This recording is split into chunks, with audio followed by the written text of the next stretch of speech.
आज हम बांग्लादेश के बारे में बात करेंगे और बांग्लादेश की मरीन जो शिपिंग कंपनीज के बारे में, शिपिंग इंडस्ट्री है उसके बारे में बात करेंगे। शिपिंग इंडस्ट्री से पहले अगर मैं आपको बात करूं तो बांग्लादेश में सबसे ज़्यादा समुद्र है और ये समुद्र जो है बांग्लादेश को काफ़ी जगहों पे लेके जाता है और बांग्लादेश का सारा रोजी रोटी इसी से चलता है। बांग्लादेश को अगर हम देखें तो बांग्लादेश काफ़ी आगे है इंडिया से, बट कई जगहों पर बांग्लादेश को इंडिया की हेल्प चाहिए होती है और ये हेल्प जो है वो इंजन के मामले में होता है। अब इंडिया काफ़ी सारी चीज़ों में इंजन एक्सपोर्ट करता है बांग्लादेश में और बांग्लादेश को जो बांग्लादेश की शिपिंग इंडस्ट्री है वो काफी आगे जा रही है। तो आइए इस रिपोर्ट को देखते हैं और बात करते हैं कि बांग्लादेश की शिपिंग इंडस्ट्री इंडिया के जरिए किस तरीके से नेक्स्ट लेवल पे जाती है। आज आपको बताएंगे कि बांग्लादेश की शिप बिल्डिंग इंडस्ट्री भारत से आगे होने के बावजूद क्यों एक बड़े लेवल पे भारत पे डिपेंडेंट है और शिप्स बनाने के लिए ऐसी कौन सी अहम चीज भारत बांग्लादेश को आज भी एक्सपोर्ट करता है।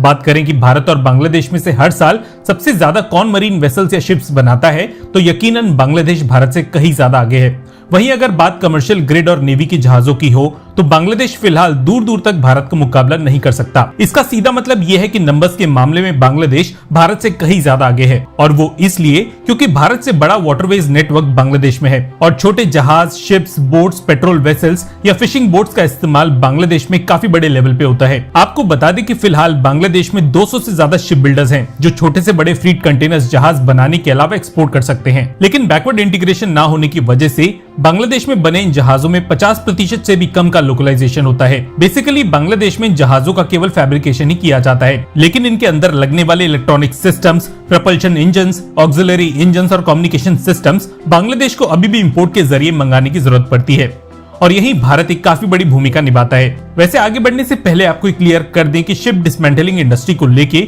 बांग्लादेश भारत से कहीं ज्यादा आगे है। इनफैक्ट बांग्लादेश को दुनिया का सबसे बड़ा शिप डिसमेंटलिंग हब माना जाता है। शिप्स के फैब्रिकेशन के बाद सबसे इंपॉर्टेंट चीज जो शिप को चलाने के लिए चाहिए होती है वो है मरीन इंजन्स। बांग्लादेश में आज की डेट तक मरीन इंजन्स का प्रोडक्शन अवेलेबल नहीं है और बांग्लादेशी मैन्युफैक्चरर्स इन इंजन्स के लिए चाइना, जर्मनी, भारत और कुछ जापानीज कंपनीज पे डिपेंडेंट है। भारत वैसे तो अपने बड़े नेवल शिप्स में लगने वाले इंजन्स के लिए खुद जर्मनी, यूनाइटेड स्टेट्स, यूक्रेन और यूरोप के देशों पे डिपेंडेंट है, लेकिन अगर बात की जाए छोटी फिशिंग और टगबोट जैसे छोटे वेसल्स की तो इनमें लगने वाले 350 HP के इंजन्स भारत में कमिंस, अशोक लेलैंड, वीचाई और यनमार जैसी कंपनीज मैन्युफैक्चर करती हैं। इसके अलावा कूपर कॉर्पोरेशन और किर्लोस्कर को भी भारत में मरीन इंजन्स मैन्युफैक्चर करने के लिए जाना जाता है। आपको जान के खुशी होगी कि बांग्लादेश में बनी ज्यादातर फिशिंग बोट्स और पैसेंजर फेरीज में भारत में बने इंजन्स का प्रयोग होता है और भारत हर साल कुल मिला के 2 से 2,500 मरीन इंजन्स का एक्सपोर्ट बांग्लादेश को करता है। इन इंजन्स में 20 HP से लेके 4000 HP तक के इंजन शामिल होते हैं। इनफैक्ट बांग्लादेश अब ऐसी पैसेंजर फेरीज कई यूरोपियन और अफ्रीकन देशों को एक्सपोर्ट करने लगा है जिनमें भारत में बने इंजन्स लगे हुए होते हैं। लॉकडाउन का एक काफी बुरा असर बांग्लादेश की इस इंडस्ट्री पे पड़ा जिसकी वजह से भारत में बने मरीन इंजन्स के एक्सपोर्ट में भी एक भारी कमी देखी गई। पर अब जैसे जैसे बांग्लादेश की शिप बिल्डिंग इंडस्ट्री उभरने लगी है वैसे वैसे भारत से भी प्रपल्शन और ऑक्सिलरी पावर इंजन्स का एक्सपोर्ट भी बढ़ा है। एक बांग्लादेशी न्यूज आर्टिकल के मुताबिक छोटे और बड़े जहाज मिला के लगभग 20 ऐसे वेसल का कंस्ट्रक्शन बांग्लादेश में किया जा रहा है जिनका एक्सपोर्ट दूसरे देशों को किया जाएगा। आपको बता दें कि नेवी के लिए बड़े जहाजों को छोड़कर बांग्लादेश कंटेनर, टैंकर, ड्रेजर, टग बोट्स और पैसेंजर फेरीज का निर्माण लोकली कर सकता है और बांग्लादेश की इस इंडस्ट्री में आज 3 लाख से ज्यादा लोग एम्प्लॉयड हैं। ये जान के आपको हैरानी होगी कि 2020 में जिंदल स्टील को भी बांग्लादेशी शिप बिल्डिंग इंडस्ट्री की तरफ से 2 जहाज एक्सपोर्ट किए गए थे। एक भारतीय कंपनी का नाम भी हम यहाँ पे लेना चाहेंगे जो करीबन 3500 HP के मरीन इंजन्स भारत में प्रोड्यूस करती है। यह है कॉटन ग्रीव्स जो ऑफशोर सपोर्ट वेसल्स और पैसेंजर फेरीज के लिए हैवी ड्यूटी मरीन इंजन्स भारतीय मैन्युफैक्चरर समेत कुछ बड़े देशों को भी सप्लाई करती है। एक मायने में भारतीय इंजन मैन्युफैक्चरर्स की आज वही हालत है जो चाइनीज मैन्युफैक्चरर्स की भारत के प्रति है। जब भारत की ऑटोमोबाइल इंडस्ट्री का ग्रोथ रेट अच्छा होता है तब चाइनीज ऑटो पार्ट मैन्युफैक्चरर्स का भारत को एक्सपोर्ट कई गुना बढ़ जाता है।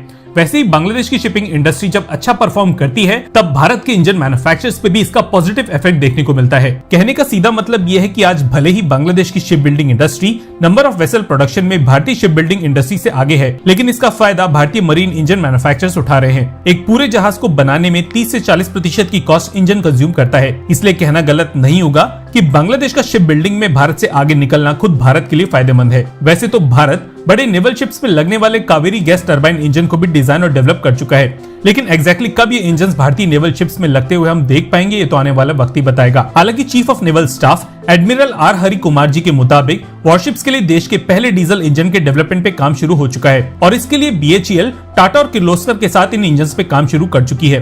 भारत का ये पहला स्वदेशी इंजन यूक्रेन से इंपोर्टेड इंजन को रिप्लेस करेगा और इसे 4 सालों के अंदर बड़े नेवल शिप्स के लिए तैयार कर लिया जाएगा। आपको बता दें कि बांग्लादेश अब खुद के बड़े नेवल शिप्स डेवलप करने की कोशिश में है और ऐसा हो सकता है कि जब तक बांग्लादेश अपने पहले मिलिट्री ग्रेड शिप के निर्माण कार्य को शुरू करे तब तक भारत के पहले super high power diesel engine भी बनकर तैयार हो जाए। इसका सीधा मतलब ये है कि अगर आगे चल के बांग्लादेश अपनी नेवी और एक्सपोर्ट मार्केट के लिए नेवल शिप्स मैन्युफैक्चर करना शुरू करता है तो भारत इनके शिप्स में लगने वाले इंजन के लिए काफी बड़ा कंटेंडर बन सकता है।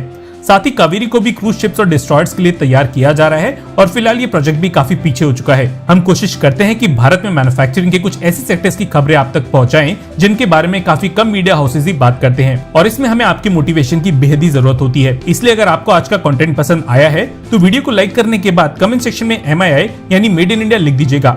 धन्यवाद। जय हिंद। जैसे मैंने आपको स्टार्ट में बताया था कि मरीन शिपिंग इंडस्ट्री में बांग्लादेश आगे होता जा रहा है, बट उन्हीं शिपों के लिए अगर इंजन ही इंडिया से बन के आ रहा है तो यार ये एक माइनस पॉइंट जाता है बांग्लादेश के लिए। क्योंकि अगर हम जहाज या एक बोट के बारे में बात करें, टग बोट की भी अगर हम बात करें, तो अगर एक टग बोट की 40 से लेकर 60% की जो अमाउंट है, जो वैल्यू है, वो अगर दूसरी कंट्री पे जाती है तो ये फिर नुकसानदेह है। शिपिंग इंडस्ट्री में सबसे पहले यही बात की गई है, शिपिंग इंडस्ट्री इंडिया से काफ़ी आगे होती जा रही है, बट सबसे मेन चीज़ जो है वो इंपोर्ट करती है इंजन, और इंजन ही अगर आप दूसरी कंट्री से इंपोर्ट करते, किसी और कंट्री के ऊपर डिपेंडेंट है, तो ये पूरा प्रोडक्ट आपका नहीं है। आप किसी और कंट्री से इस प्रोडक्ट को जो है हायर करते हो, अपनी कंट्री उस चीज़ के इस प्रोडक्ट के अंदर यूज़ करते हो, और उसके बाद ही आप अपना प्रोडक्ट जो है वो मार्केट में लॉन्च कर सकते हो।